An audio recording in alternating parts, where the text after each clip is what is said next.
A phrase we often hear in modern firearms training is a surplus of skill.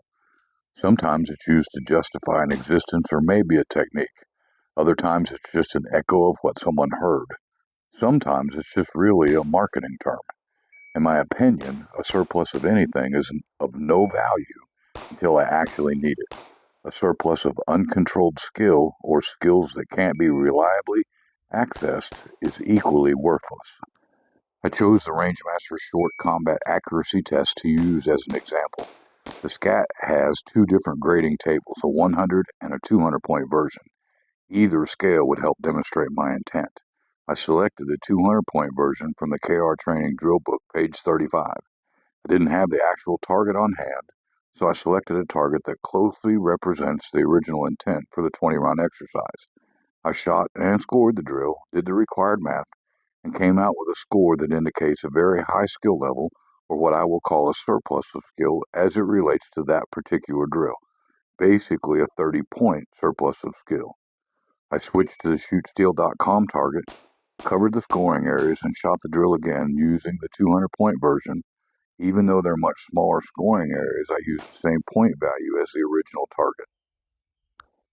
Again, in my opinion, the surplus of skill is of no value if I can't access that surplus on demand and control it. It's a reasonable expectation that our performance in a defensive setting or a match performance will likely be lower than in the sterile practice setting due to several factors, one of those being the aspect of control. John Hearn rightfully says the only thing that we could be 100% in control of is our preparation. Scoring the more realistic target with anatomically correct scoring areas and doing the required math to determine overall performance realized an almost 30% decrease in performance over the baseline run.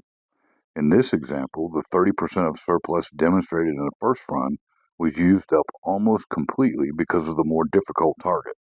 I believe it is critical that we develop a surplus of the related skills, but along with the skill development, we must also develop the control to not only access the surplus, but be able to modulate the use of that surplus.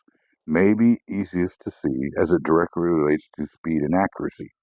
Too much of one will likely yield a result lacking in the other. We know that having a surplus of skill is important, and the higher the level of anchored skill we possess, the easier it is to access that skill in a chaotic and stressful environment.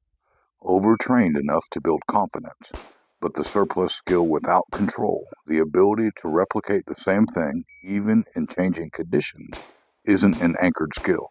Performance shooting is about pushing limits, perhaps even not setting limits of performance, but we can't forget that until that surplus of skill is truly anchored, it can't be accessed on demand and released with control.